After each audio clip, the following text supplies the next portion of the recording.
Good morning, Miami. Thanks for joining us. This is the Women to Women show. I'm your host, Cristina Hernandez.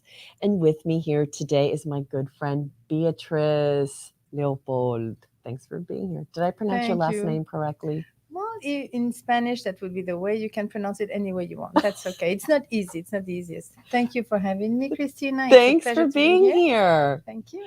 So, Beatrice is a women owned company, which is what we like to promote here on the Women to Women show. And she does she's an interior designer and she focuses a lot on interior branding. And you have a super interesting background. You've lived everywhere. So I'm not going to say anymore. I'm going to let you kind of tell us a little bit about you. Okay. Well, I'm French. Originally, I was born in France. Yeah. I was raised throughout my childhood in different countries, in Panama, in Costa Rica. I also lived in Miami. I went to school here. And later on, I lived also in Norway. So it's true. I have a very spread out background. I'm a bit tutti frutti, but French, yeah. French, American, Costa Rican, a little bit of everything. And have you always loved interior designing? Is that always something? Well, actually, interior design is something that I started working with, that I studied about 20 years ago now. Mhm. But before that, it was something that I used to do instinctively, because living in so many countries, Mhm. you just kind of have to adapt. Sometimes the spaces are different from what you're used to, and you just kind of have to renovate every time with other objects. So it's something that I'm used to doing and I've Yeah. always done. And many times I had to do it for friends and so on. So yes, it's part of me actually from day one. Like some people really have to study and it's a practice. Yeah, well, the studying is important because Yeah. I didn't take away the fact that I went to study it, because you need to have some technical background and some knowledge. Mhm. But there's an instinct behind it that I had from the beginning. Even though I worked, the first part of my professional life was in international marketing, Mhm. international commerce, and tourism. So everything kind of got mixed later on, and now I do interior branding. And what is interior branding?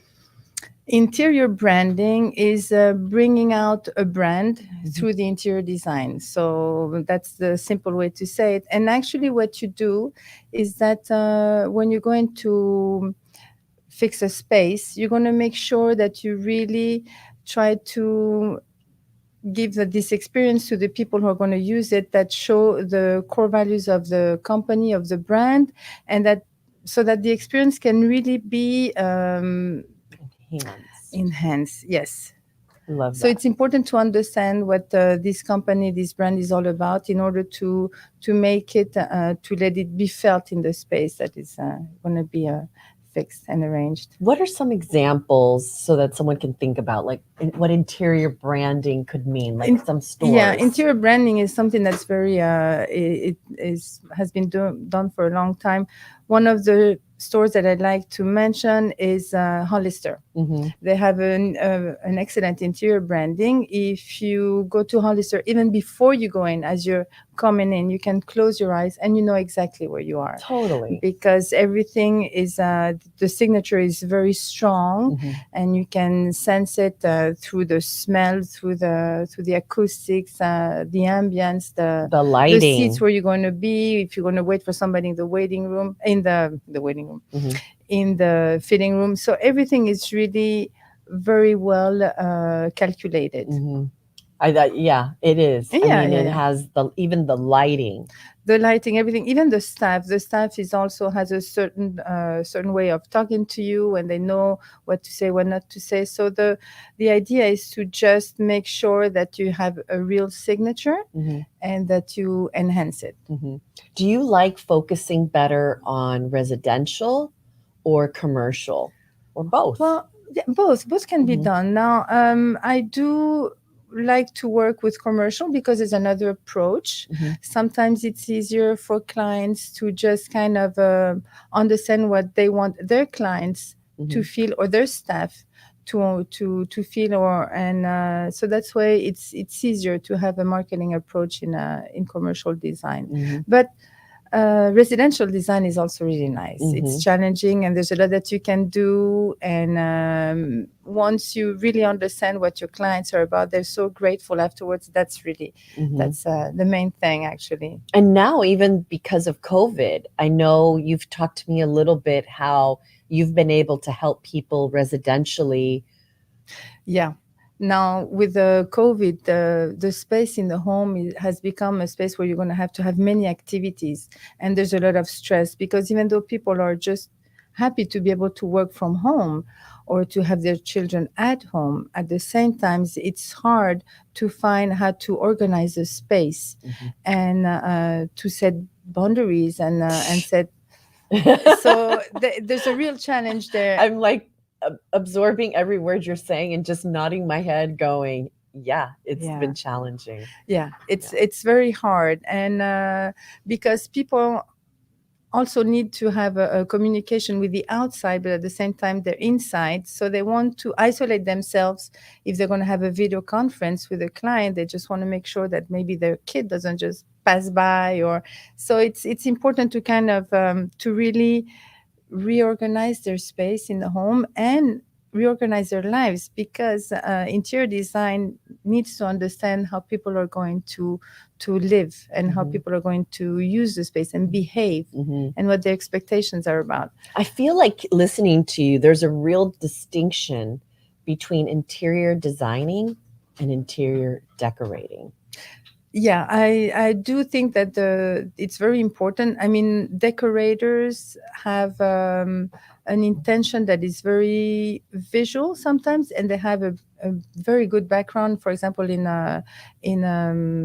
arts Hmm. and design, but they have another approach. It's a lot more how should I say, visual Yeah. than interior design. Interior design is more about how to enhance the space, how Hmm. to make sure there's a lot more More technical in it, function, more how to make it more functional. functional for Yeah, you. yeah, it's more about the space and about the visual. And sometimes people think that we're like artists, and actually there's a very big difference between somebody that's very artistic, an artist, and Hmm. an interior designer.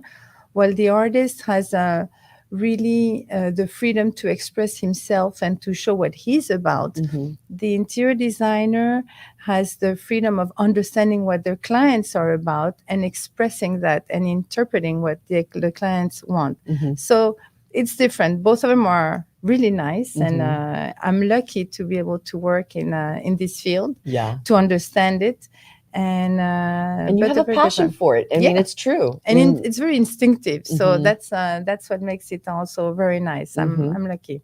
and when you do what you love, it's not really It's not work. work, It's but true. it is. But it's not.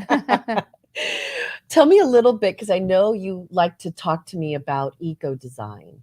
Oh, yeah. What is eco design? I mean, instinctively, I kind of get what eco design means, Yeah, but well, ecology is important. So, eco design is something that, of course, if you want to be really activist, eco design, you'd have to start from scratch. mhm, But today, it's not possible. And in my field, I usually have to work with a space that's already existing. mhm, But eco design, I believe, is something that we can approach, and it has like a domino effect. mhm, So we're gonna, with my clients, we set a guideline mhm, regarding eco design that can be something very simple, that we're gonna think, okay, let's be a bit more ecological, eco conscious about energy saving. So we're going to try to readapt and make sure to see where we can save energy, or we might decide that we're going to work on the air condition and making sure that we have a quality of the air. So those are guidelines that you said at the beginning, and that you can just follow throughout the project. And the most important thing when you do that is to make sure that your company is aware of it, and that the company communicates about it.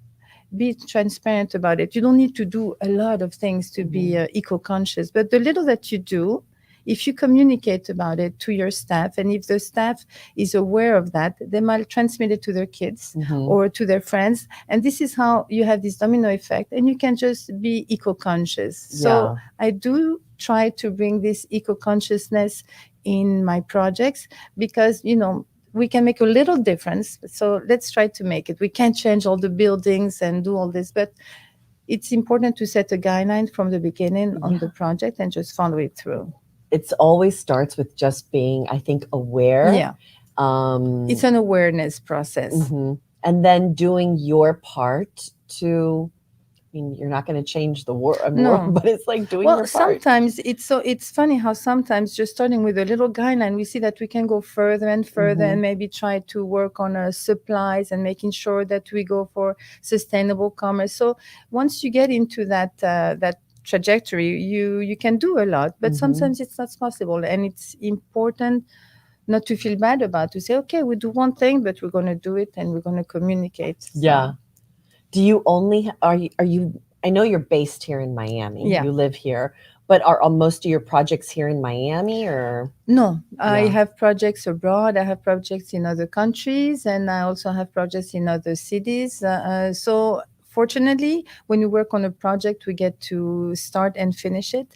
And that allows us then to have maybe time to go and organize to be somewhere else. Yeah. So you can go anywhere. Yeah, that's a very big asset. And you speak Spanish, French, English, Norwegian. Yeah, Italian, but I don't practice it, but I used to, but not anymore. You're pretty multifaceted. Yeah. What else can I ask you about? You wanted to know about sensory design. Yes, I did. Thank you. Yeah, that's in the branding. When I touched a little bit that facet. Like I was saying, branding is about creating the experience. So I work with sensory branding.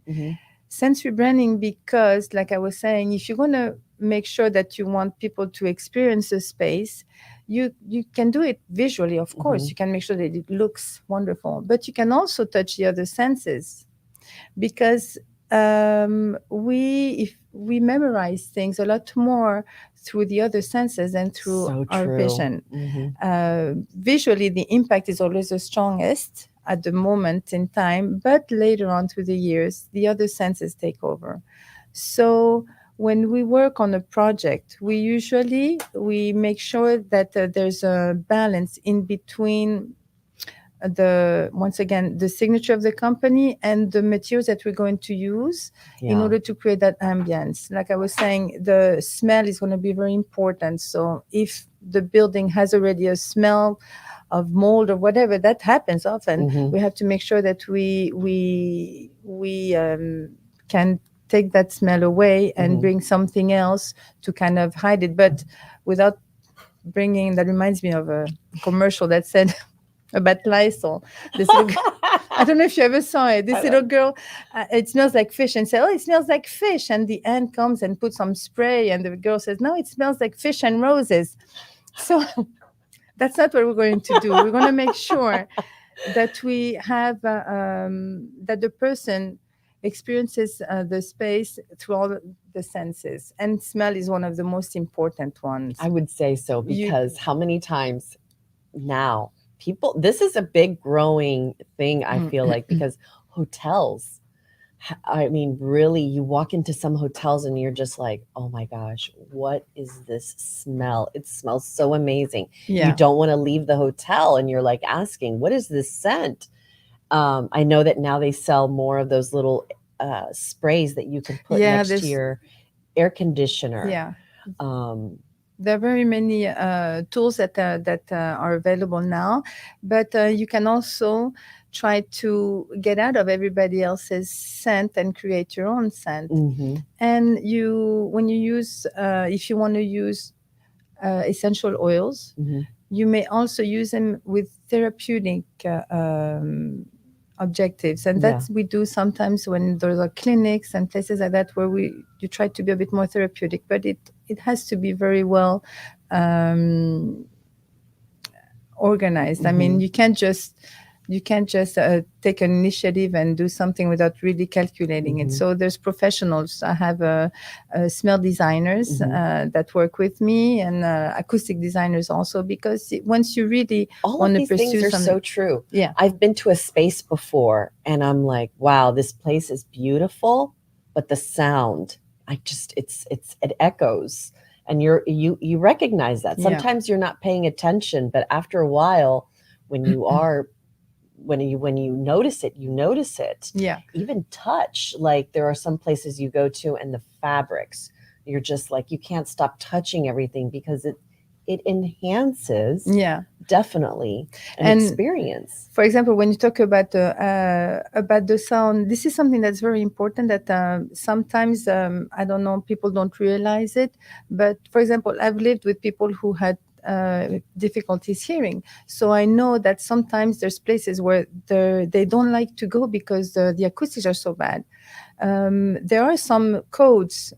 They're used a lot in Europe and they're used here as well. But there's some codes that say that you have to avoid having those echoes in some places. I mean, you want to go to a nice restaurant, you don't necessarily want to scream. I mean, of Yeah. course, if you're having fun, but you don't. Sometimes you just want to be intimate. Yeah. And acoustics is very important. That can be solved with the materials that you're going to choose, the choice of materials, the choice of heights, and in order to balance it. And touch is important. And I tell you, where we've had interesting cases is homes for older people. Mm-hmm. As you grow older, because we're all human, we all Mhm. sense things, but we go through life and we change the way we sense things. Mm-hmm. And older people, after a certain age, you don't see as well, you don't feel as well. So sometimes just the color of the floor is going to be a challenge for you, because you're going to feel like you lose your balance. Mm-hmm. Some materials are going to be awkward because you get colder faster, and you're not going to like to go there because it's cold plastic. Mm-hmm. So you're going to avoid going to that chair because you don't like it. So these materials and this sensory design is very important when you have a special space that you're going to create. If you know who it's for, who is going to use it, and how they want to feel, then you're going to make the right choices. So it's interesting to go a bit further and Mm-hmm.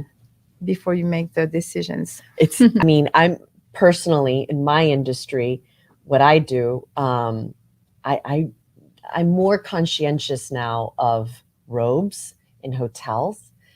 And I've always loved the hotels that have really nice robes.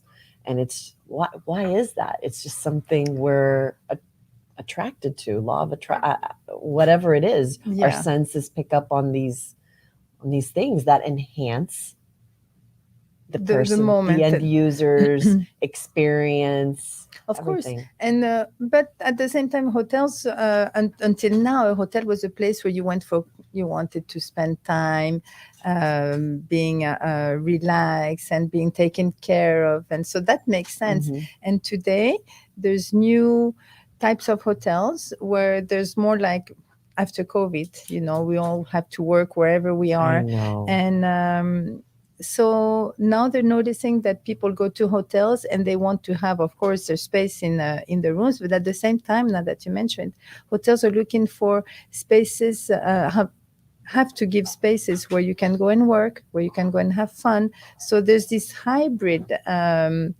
hotel space and office space that is going to have to give allow the user to be able to relax Mm-hmm. and then be cozy and maybe have a robe, Mm-hmm. or to be in a space where it's going to be dynamic because Mm-hmm. it's going to have to work or to do sports. So all of this, there's a lot of space that needs to be arranged. So there's I'm so glad you a lot brought up going on. sensory because I'm like, oh, what about feng shui? I mean, is that anything? Yeah, feng shui is very interesting. I mean, I studied feng shui quite a few years You ago. did? Yeah. Uh-huh. We had a situation where it was very important to make sure that the space in the home was very nice for somebody who was ill, and feng shui brings a lot of knowledge about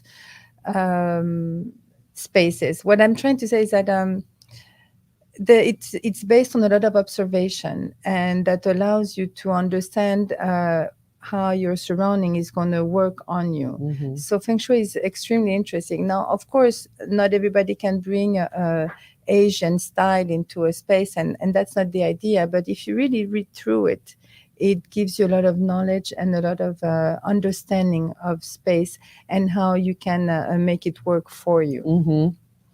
I think that one of the things in feng shui was about having a red, your front door being red, and that it will attract, I guess, money or Yeah, something. strong colors. But then again, like I said, you can, there's things that you can do depending on where you are, and things that it will be a bit awkward, even though it will attract. Sometimes you're not allowed to bring a red door, so you can do other things to compensate.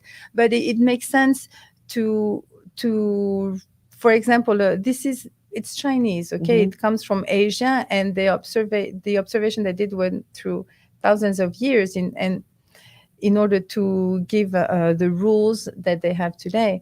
But if you look at our ancestors, I mean, I'm from Europe, and even les Gaulois, what we call Mm-hmm. them, our ancestors, had ways of constructing and building villages that made sense with the typology at the time. So, but today we've forgotten all that. Thank Mm-hmm. God for feng shui, because they kept a lot of knowledge that we try to forget, because now we build anywhere we want, things that we shouldn't, and we don't always respect the environment and the Mm-hmm. surroundings. And so Yeah. I always feel that the feng shui has a lot of wisdom. Yeah. What is if someone came to you and was asking like for give me a top level tip, what's something that I could instantly do to enhance my space? Residential. Let's go with residential. Well, I was asked just a few days ago again, and I always say, first of all, you really have to think what you want to do with that space. How are you going to use it? Mm-hmm. Oh, but I want it to look like this because I looked at this magazine and it was very nice. And I always say, well, that's very good because that's an inspiration. But before you decide on the changes, try to think, when you get up in the morning, what's the first thing you want to do? How do you really want to work, and how you really want to behave in your own home, and how you want to feel before you make the decisions. Mm-hmm. So the work of an interior designer starts by really understanding the client and Mm-hmm. asking the right questions, and sometimes go a little bit further than the first answer, Mm-hmm. because they always influence. Oh, but I saw this. This is so nice, and look at this magazine. And so they have to understand what this is about. And sometimes say, "Oh, I want, I don't know, I want two sinks in my bathroom." That's the Uh-huh. thing. And you ask the person, "Well, okay, let's put two sinks, even though it's a little narrow, and little, but do you really need them?" Yeah, I like to have two sinks. And when you ask them, "But are you there at the same time as your husband?" They say, "No, never. He leaves 2 hours before me. So do you really need those two sinks?" So they don't realize that sometimes it's going to take a space that they need for something else, but they're influenced by something they have seen. And So true. so it's interesting to just ask the questions before you take the decision. Now, if they really want the two things, so, Then you're the gonna client has to be happy anyway. yeah. But maybe they'll think, oh, no, actually, I'd rather have a drawer and And we are influenced by of so course. many things. We see something in a magazine and we think that's what they want. We want. And Yeah. then you go through, it's almost like a psychological like therapy and you're Yeah. like, okay, I recognize that you saw this. But But imagine if you couldn't see. yeah. What would Do you you feel? really need Because that? we have people, neighbors, friends who don't see, or who Mm-hmm. don't see well. So, and they do feel the space, and the interior design is important for them too. So that's Mm-hmm. why it's important to just kind of always think a little bit further than just Mm-hmm. they say beauty is only skin deep, Mm-hmm. and it's the same. It's pretty, but is it going to feel right for you? For Mm-hmm. you. Yeah. So, any one tip that you would give, whether it be lighting or, you know what, I love these candles or this scent or The light. mhm, Now that you mention it, light is very important. Having the right light, having real light from the outside is very important. So in your house, if you can, sometimes you have just curtains and everything is blocked and shutters, and we're away from the light. And we're lucky enough in Miami to have beautiful light. all the time. And so I would say just to make sure that there's some places in the house where they have light, not to What if stay. you have a room that doesn't have great lighting? Is there a favorite light bulb that you like swear by, or I don't Well, know? LED makes a lot of good lights. Hmm. I LED, of course, you're going to try not to have it directly on Hmm. you, depending on what it is. Downlights are nice. Sometimes they don't. People take always the cold type of downlight, and at the end you have lights in your house that makes you feel like you're in a hospital because it's too blue, too cold. So I think that you have to really So make you sure, know. yeah, but you have to make your choices depending on what light you're getting from the outside too, Hmm. and what light you're going to have on your wall, what color you're going to have on your wall, because you Yeah. have blue light and blue on your wall, and it can Yeah. be very cold unless maybe you have other things to warm it up. So light is important, and the air. Yeah. I would say we don't realize that being with air conditioning doesn't let us have much air from the outside. Um, you mentioned I lived in Norway. Yeah.